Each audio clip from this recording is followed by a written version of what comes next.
हाबाफारि लादों बुंनायखौ? जोंहा दिनै 18थि गायसननाय सान लोगोसे जे कलेज स्कुल उइकनि बान्था राननाय फोरबो बे हाबाफारिया दा सोलिगासिनो दं बे समाव।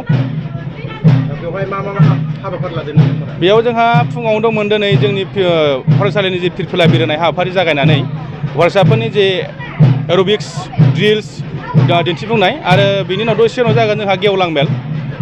बे गेवलां मेल जोबनाय उनाव आरो दङ जा फरायसाफोरनि हारिमु दिन्थिफुंनाय माखासे हाबाफारि दं आरो दिनै बियो गाजा गोमजा सोलिलांबाय थागोन।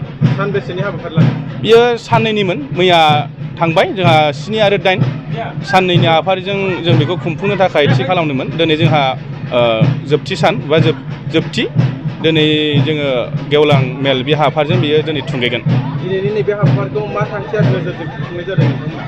बे हाबाफारिया जाबाय जोंहा बोसोरै जोङो खुंबाय थाखायो जिहेथु बे गायसननाय सानखौ आरो बरायनाय जि हाबाफारिजों लोब्बा लाखिनानै बोसोरारि जि गेलेनाय बा स्कुल उइकनि जि बान्था राननाय बेजों जों जमा खालामनानै खुङो आरो बे थांखियानो जाबाय जोंनि फरायसाफोरखौ जोङो माखासे जि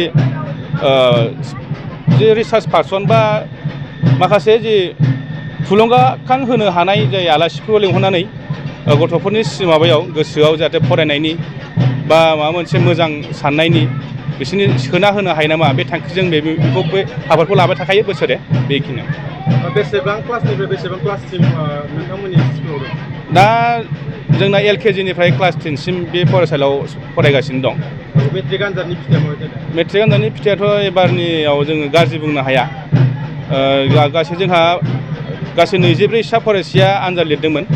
बेनिनो गासैबो फार्स्ट डिभिजन पास जादों। बेनि गेजेरावनो जोंहा डिस्टिंसन 3 थाबाय, स्टार मार्क मोननो हादों गासै 19 जन, ओमफ्राय 2आ नर्मेल फार्स्ट डिभिजनाव थाबाय आरो मार्कआ बिदि। फेकाल्टिसफोरखौ इनफ्रास्ट्राक्चारफोरखौ नायोबाथाय नोंथांमोना मा फोरमायगोन बे समाव? दा बुंनो थाङोबा जे इनफ्रास्ट्राक्चारनि बेलायाव जोङो बेलेग स्कुलफोरनि बादि जोङो हेभिहाय एबा मोजांहाय जोङो खालामनो हाथ'वाखै।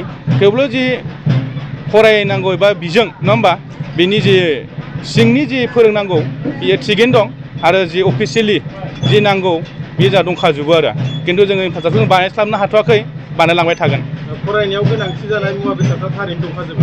बियो थारैनो दंखाजोबो, जिखिनि नांगौ मेटेरियेल्सफोर स्टाडि मेटेरियेल्स जायखौ बुङो बियो दंखाजोबो। देग्लाय बोसोरनि मेट्रिक आनजादाव बांसिन नम्बर बेसेबांसो मोननो हादों? एबारनिया बांसिन नम्बरा जाबाय जोंना टपारा जोंनि स्कुल